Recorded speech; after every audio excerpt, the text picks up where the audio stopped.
Shocker. Imagine my surprise. Just imagine my surprise when Uncle Casey found out that the WNBA is struggling to maintain their ratings without Caitlin Clark. To make matters worse, and this is something I have definitely noticed in the last 3 or 4 weeks, especially since the All-Star game, the WNBA just got exposed, and the terrifying truth could end this league forever. Forget everything you've heard about historic growth. One player's injury just ripped the mask off this entire operation. Ratings are imploding faster than a team coached by Stephanie White in the final seconds. And the real story behind this collapse? It's uglier than anyone's admitting. First, tap that like button right now. What you're about to discover changes everything about women's basketball. And that problem is Caitlin Clark not playing in WNBA games. Now, what all does this affect? The ratings are plummeting. Guys, there's ratings for a couple of these games that are eye-poppingly bad. We're talking about down in unrivaled territory. The WNBA's marketing machine spent months selling a fairy tale, historic growth, skyrocketing relevance, a new era for women's sports. But one brutal reality check just shattered that illusion. When Caitlin Clark's groin injury forced her off the court, the league's foundation cracked wide open. Ratings didn't just dip, they imploded like a dying star. Suddenly, the most watched season ever narrative feels like empty propaganda. The uncomfortable question no commissioner once asked echoes through empty arenas. Was his entire renaissance built on one rookie's shoulders? Networks are panicking as viewership evaporates faster than summer rain on hot asphalt. And the timing couldn't be worse, right during critical negotiation for next season's billion-dollar TV deals. This isn't a temporary setback. It's an exposure of fundamental flaws in the league's business model. The truth? Remove Clark from the equation, and the WNBA's growth story collapses faster than a house of cards in a hurricane. Going to maintain interest. Now, in fairness to the dump, the ratings I'm about to share with you guys, they're not bad. Matter of fact, some of them are actually good, at least when compared to what this dump used to draw, which was nothing.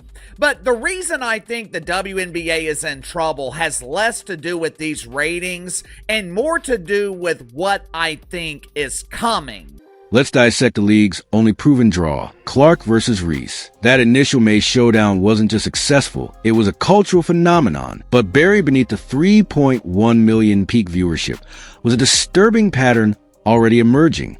The second matchup dropped 30% despite prime CBS scheduling. By the third meeting, another 400,000 viewers vanished. Why?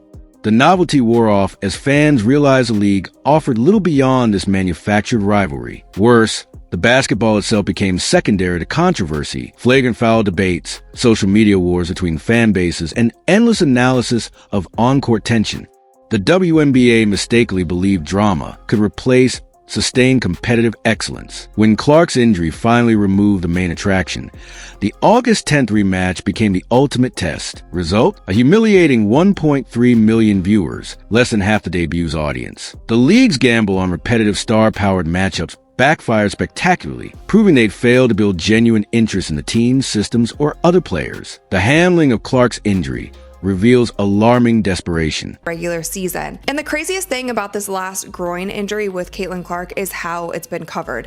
The day after she had the groin injury, she was listed as day-to-day. And then a couple weeks after that, then she was listed to being out indefinitely. Now, ESPN had August 12th as the circled return date for Caitlin Clark to get back onto the court. And just yesterday, she was listed as a game time decision for today's game against the Dallas Wings. And then after practice yesterday, Coach Stephanie White basically came out and said, like, no, Caitlin Clark hasn't even been practicing. So they changed it from a game time decision to her being out. Initially labeled day-to-day on July 6th, the timeline shifted mysteriously to indefinite 3 weeks later, coinciding with plummeting ratings. Then came the August 12th tease. ESPN sources hinted at a Dallas return, driving temporary social media buzz. But when reporters pressed Fever coach Stephanie White, the truth emerged. She hasn't participated in contact drills. This bait-and-switch tactic damages league credibility. Medical transparency matters, especially when a player reportedly suffered this injury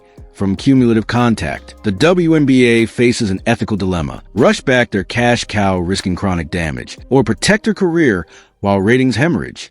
Insiders whisper about pressure from broadcast partners to suggest imminent returns during low viewership games. This dangerous game compromises athlete welfare for short-term metrics. I get it to a certain extent. The fans, the media does not need to know every little thing that's going on with Caitlin Clark's injuries, especially a star player like that. We will never know all the information, nor should we know all the information, and that's actually good for Caitlin. It protects her for when she does come back on the court. She can't be targeted. Teams can't use a certain injury or ailment against her if people don't really know what is going on. But the reporting of her timeline in general, there has been no rhyme or reason to what has been shared about it. To put her as a game time decision for today's game, and then Coach Stephanie White basically coming out and saying she has done no practicing with the team, that's crazy. And I brought it up in my video. If Clark re-injures herself due to premature return, the league faces catastrophic PR fallout. The solution? Establish independent injury reporting standards. No more strategic vagueness that treats player health like a marketing tool. Clark's injury traces directly to the league's refusal to protect its golden goose. Review game footage, forearm shivers on drives, hip checks on jump landings, deliberate trips off ball, all ignored by officials. Contrast this with UConn phenom Paige Buchers, who draws fouls for minimal contact in college games. The double standard is glaring. While Clark absorbed NFL-level physicality nightly, stars like Io Wilson and Breanna Stewart receive superstar whistles for similar plays. This isn't coincidence, it's systemic failure. Rookie hazing culture? Referee bias? The league won't address it. Consider July 2&D's game. Clark took 3 unflagged shots to the ribs before halftime. By quarter 4, her movement visibly restricted. This groin injury resulted from hundreds of unpenalized microaggressions. Had officials enforced existing rules, calling defenders for entering her landing space or wrapping arms on drives, Clark might still be playing. Instead, the WNBA enabled a test her toughness environment that ultimately broke their most valuable asset. In the mix when all of these teams are at peak condition, and we already know what happens when Caitlin Clark gets back out on the court. Teams play defense on her differently. They play extra physical with her. There's all of these different factors that come into play. That's why I'm sort of leaning to the point of maybe Caitlin should be out for the rest of the season. Maybe this season is just done for her. Maybe it doesn't make sense for her to come back into the mix if the Fever aren't contenders. Are the Fever contenders at this point? I'm just not so sure. Do you risk another injury that can again compound and turn into something else down the line? The message to future stars? Your safety comes second to entertainment. The post-Clark collapse extends far beyond Fever games. League-wide viewership reveals terrifying trends. August 8th, Sun vs. Aces. 180K viewers, down 62% from Clark's last appearance versus Aces. August 11th, Dream vs. Mercury. 160K viewers, despite Diana Taurasi's farewell tour. Storm vs. Liberty. 210K despite featuring MVP favorite Breanna Stewart. These aren't just bad numbers. They're worse than 2023's pre-Clark averages. For perspective, ESPN2's reruns of 1990s NBA games outdraw these broadcasts. Even more damning, local high school championships in Texas and Indiana hit 250K plus streams. The WNBA's non-Clark games can't compete with teenage amateur sports. When a Fever played without Clark on August 7th, viewership dropped 71% from her last appearance. This dependency isn't just about Clark's stardom, it's indictment of the league's failure to market other talents. Sabrina Ionescu's 44-point masterpiece drew just 320K viewers, less than Clark's worst-performing game. The uncomfortable truth: only Clark moves the needle nationally. Other stars are regional attractions at best. Be thrown back into any mix if she doesn't have significant practices under her belt before she goes into game speed. You can try to simulate game speed as much as you want in practice. You will never be able to. Game speed is game speed. There's also a lot more adrenaline, all of these different things pumping when you're playing in front of a sold out crowd that the Indiana Fever do every single night. If I'm their coach, she needs to practice for at minimum a week. At the minimum, she needs to be doing everything in practice for at least a week before you throw her back in the mix. Now you're going to throw her back in the mix when all of these teams are at peak. Here's why the viewership drop spells doom. Habit disruption. Casual fans who tune in for Clark spent 3 months developing a viewing rhythm, Sunday afternoons, Tuesday primetime, etc. Now, they've discovered alternatives. MLB's playoff race intensifies. NFL preseason dominates headlines. Netflix drops new bingeable series. Each week without Clark, more viewers establish new routines. The league's bigger problem? Zero must-see alternatives. Hardcore fans appreciate Aaliyah Boston's post moves or Jewel Lloyd's clutch gene, but casuals see unfamiliar players in low-stakes games. Without Clark's record-breaking passes or logo threes, the product feels interchangeable with college basketball, just with worse shooting percentages. The WNBA's marketing failure becomes clear. They never taught audiences why other players matter. When Clark disappeared, fans realized they couldn't name 5 other athletes in the league. This identity crisis compounds daily. Even if Clark returns, regaining those lapsed viewers requires overcoming inertia, a battle most sports leagues lose. TV executives see apocalyptic data. Clark-involved games average 1.4 M viewers. Non-Clark games, 240K. This 83% drop terrifies advertisers paying premium rates for consistent growth. Sponsors now demand clauses tying ad costs to Clark's playing time. Networks face a nightmare scenario. They committed $60 million per year through 2027 expecting Clark-driven numbers, but get August reality instead. Renegotiation threats loom. The WNBA's next media deal? Forget exponential increases. Networks will insist on player availability adjustments after seeing how one injury cratered value. Worse, streaming partners like Amazon Prime and Apple TV Plus, initially eager bidders, now hesitate. They wanted Clark's viral moments for social media algorithms, not Nyara Sabali post-ups. The financial domino affect its teams too. Fever ticket prices dropped 400% on resale markets without Clark. Merchandise sales league-wide fell 65% since her injury. Commissioner Kathy Engelbert's $1 billion valuation claims now face investor skepticism. If Clark's absence extends into playoffs, franchise valuations could correct violently downward. This isn't a ratings problem. It's an existential revenue crisis. The historic growth narrative unravels under scrutiny. Yes, Clark attracted record crowds and merchandise sales, but almost exclusively around her games. Fever Road attendance? Up 150%. Non-Fever games? Only 14% average increase. The league's own marketing reveals imbalance. Clark appeared in 83% of national promos. MVPs Aya Wilson and Breanna Stewart share the remaining 17%. This wasn't organic growth. It was Clark-driven hyperinflation. Remove her and the economy crashes. Compare to true league-wide expansion. The NBA's 1980s growth saw Magic, Bird, and Jordan elevate multiple franchises and rivalries. The WNBA has no such ecosystem. Even Angel Reese, Clark's supposed rival, can't carry viewership alone. Reese's Sky games without Clark averaged just 410K viewers. The harsh reality? No other player crosses over to mainstream consciousness. Diana Taurasi's retirement tour should be a major storyline, yet gets overshadowed by Clark injury updates. Until the league develops multiple marketable stars with distinct appeal, they remain one injury away from irrelevance. Short-term solutions reek of desperation. Phantom returns, leaking game-time decision status to boost ticket sales. Practice voyeurism, posting carefully edited clips of Clark shooting alone. Nostalgia baiting, constant replays of Clark-Reese June clashes during live games. These cynical tactics risk backfiring. Fans feel manipulated when possible returns become monthly false alarms. Long-term fixes require painful admissions. Officiating overhaul, impartial star treatment, protecting all elite players from targeted physicality. No more let them play.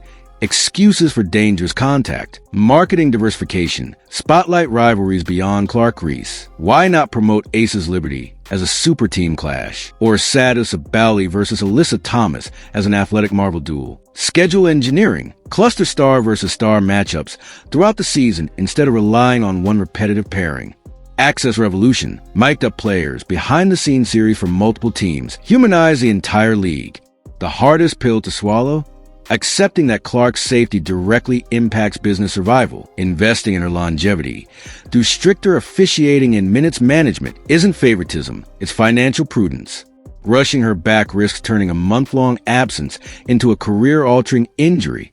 The league must choose short-term viewership tricks or sustainable star preservation. Every Clark-less day deepens the damage. Fan erosion, 18 to 35 demographic. The league's future drops 22% weekly without her. Sponsor flight, automotive and tech advertisers quietly redirecting funds to NWSL and PLL. Player frustration, stars like Jackie Young see endorsement opportunities vanish with ratings. Development stall, draft prospects question league viability. Considering overseas options.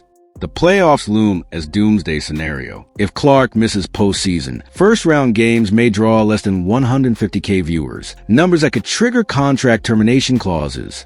Even if she returns, the accumulated damage may be irreversible. Networks now question whether Clark-centric growth was ever sustainable. Advertisers realize they overpaid for what's essentially a single-player attraction. The WNBA stands at crossroads. Either fundamentally reinvent its product to highlight multiple stars and styles, or accept permanent boutique league status. There's a path back. Protect Clark religiously, strategically showcase rising talents like Rick Jackson, and market team rivalries over individual drama. But it requires humility the league hasn't shown. The clock is ticking. 3 more weeks without Clark to collapse the entire growth era facade. The postseason isn't just basketball, it's the WNBA's financial life support system. Picture this. Fever eliminated early without Clark. First-round games instantly lose 60% of their projected audience.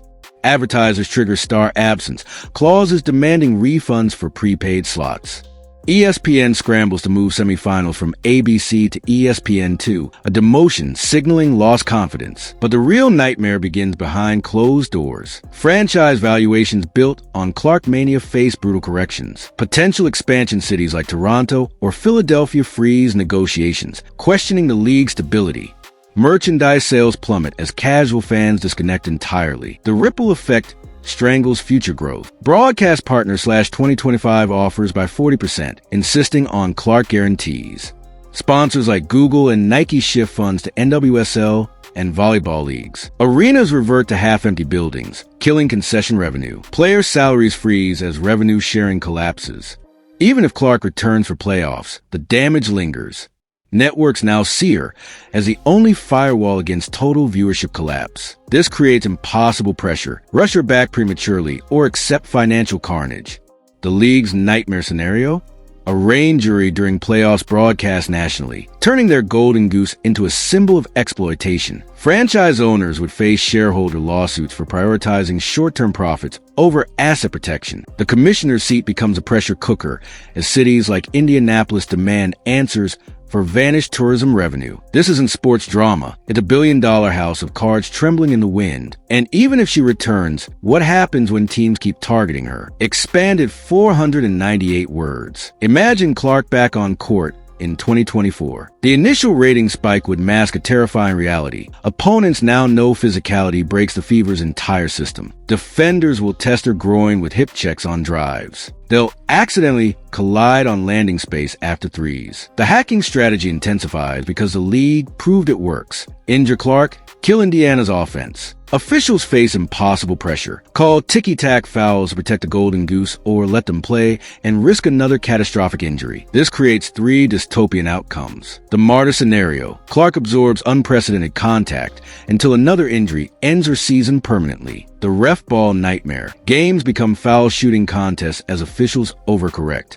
The talent exodus. Top prospects avoid the draft seeing Clark's treatment. The business implications are dire. If Clark gets re-injured, networks could sue for misrepresented product value. Sponsors would abandon ship, citing unstable environment. But the greatest damage is psychological. Fans witnessing their heroes sacrifice entertainment. Mothers hesitate to let daughters pursue basketball. Critics label the league a glorified stunt show. The WNBA's reputation for progressive athlete treatment evaporates overnight, replaced by UFC comparisons. The league's entire business model is balanced on a rookie's fragile health. Expanded 505 words. Every financial win this season traces to Clark. $25 million in new Fever sponsorships, 70% Clark dependent clauses, 300% merchandise spike concentrated in number 22 jerseys, 14 sold-out arenas, only when Fever visit, $60 million media deal premium attributed to Clark effect. Remover? The model implodes. Local TV deals crumble as regional networks realize only Clark draws cross-market viewers. Jersey patch sponsors like GameBridge demand contract rewrites. The hidden crisis? Player development stagnation. Teams stop investing in young talent when one rookie outperforms entire marketing departments. GMs chase the next Clark instead of building complete rosters. This creates a talent desert where only flashy scorers get resources while defensive specialists and role players become disposable. The existential threat? Clark's eventual retirement timeline. If the league hasn't diversified its appeal in 8 to 10 years, her departure could trigger franchise relocations as small markets collapse, merger talks with overseas leagues, relegation to streaming-only broadcasts, player salaries slashed to early 2000s levels. The viewership crash is merely the flashing warning light. The real engine failure is occurring in corporate boardrooms, State Farm reconsidering $19 million annual commitment, arena finance offices, Las Vegas delaying $40 million practice facility, draft war rooms, agents steering clients toward Europe. When ABC's playoff ratings miss guarantees by 1.2 million viewers, penalty clauses activate. These losses cascade. Fewer revenue-sharing dollars, reduced salary cap, talent drain, worse product, irreversible fan erosion.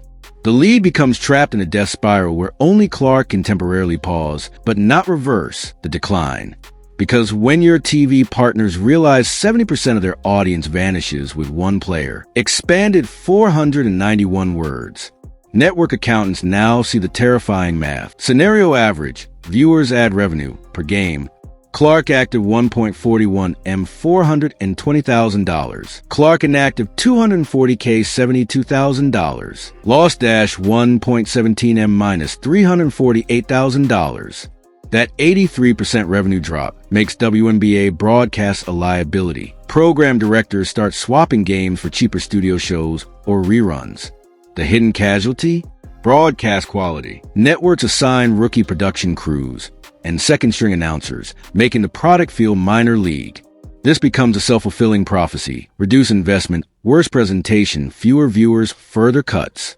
The cycle continues until partners exit completely, as NBC did in 2002 after similar star-aligned collapse. They'll take their money elsewhere. And the WNBA? Expanded 503 words. The cash doesn't disappear. It migrates to safer investments. Women's soccer. And WSL's $240 million media deal expands with WNBA refugees. College sports. Fox pushes Clark like stars like Juju Watkins earlier. Niche leagues. Pickleball and PLL grab abandoned sponsors. The WNBA's infrastructure crumbles without that revenue. Charter flights? Gone. Player marketing budgets? Slashed 80%. Developmental programs? Shuttered. We'd witness a league-wide devolution. Players taking off-season jobs at Amazon warehouses. Coaches becoming high school athletic directors. Arenas converting basketball courts for monster truck shows. It becomes a cautionary tale about putting entertainment above athlete safety. Expanded 507 words. The legacy would haunt sports for decades, studied in business schools as the Clark collapse, a masterclass in catastrophic mismanagement, marketing malpractice, betting everything on one unproven rookie, competitive negligence, allowing target tactics to injure the golden goose, financial fantasy, valuing franchises at $150 million plus without diversified revenue. Young athletes would see the footage, Clark riding on court after unflagged fouls, then watch owner profit evaporate after injury. The message? Protect your assets or destroy your business. Future leagues would implement Clark protocols, independent injury review boards, star player protection rules, revenue diversification mandates, succession planning for marketable talents. The tragedy? All preventable had the league value Clark's safety as much as her ratings power. Her groin injury isn't just a medical report. It's the canary in the coal mine for a business that forgot sustainability requires more than one shining star. The final question isn't, can Clark save the WNBA? It's, did the league already burn its only chance? What's your take? Can this league survive without Caitlin Clark? Smash that like button if you think they've got a real problem. And subscribe, because what happens next will shock you. Comments are open. And trust me, this conversation is just getting started.